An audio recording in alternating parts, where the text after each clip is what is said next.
Siya po pala talaga yung nanay ko. Diyos ko! Mama, bilisan niyo! Baka mabutan nila tayo! Layuan mo na kami!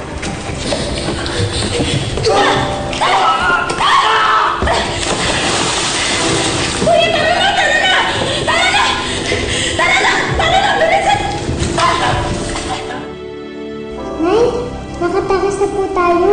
Oo, salamat. Salamat sa Diyos. Akala ko mabuha ka nila sa akin eh. Nay, sino po ba yung nahabol sa atin kanina? Bakit po sinabi nila lang yung nakuli yung anak niya? Ay, hindi mo po. Parang awa niyo na po. Sana po maintindihan niyo po yung sitwasyon ko. Hindi ko po talaga kaya mawala sa akin yung anak ko. Patawarin niyo po ako. Ayoko na magkahiwalay tayo. Actually, hindi tayo pamilya sa lugar na ito, kaya dapat hindi tayo naghihiwalay.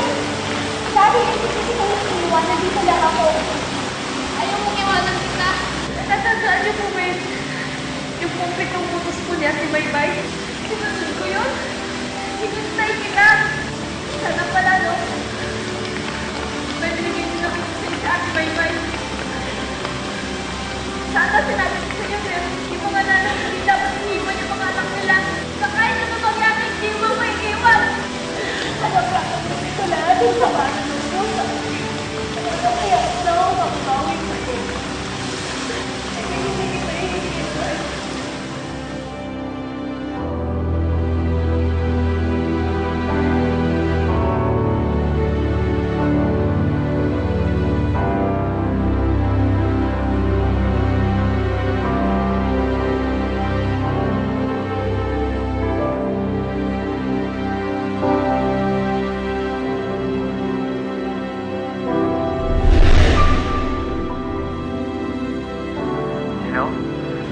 Catherine, nandiyan ka pa ba?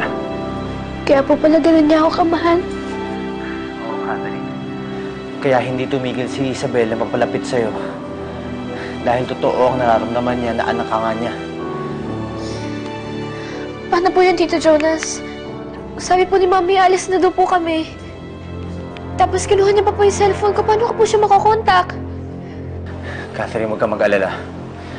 Gagawa kami ng paraan para makuha ka dyan. Pero makinig ka sa akin mabuti. Mag-iingat ka kay Scarlett. Dahil noon niya pa alam na si Isabel ang nanay mo. Siya rin ang may kagagawan ng pagtangka sa buhay ko. Kaya huwag mong ipapaalam sa kanya lahat ng sinabi ko. Ibig po walang sabihin, masama po talaga si Mami. Oo, Catherine. Kaya huwag kang maniniwala sa lahat ng sasabihin niya sa'yo.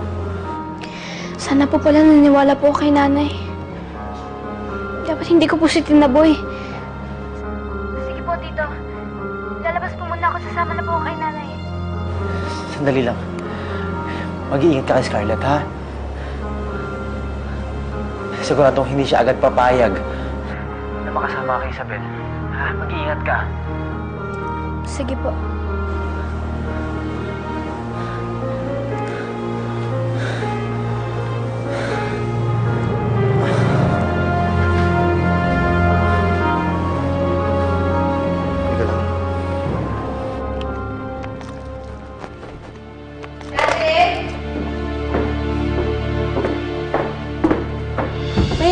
Kausap ka ba?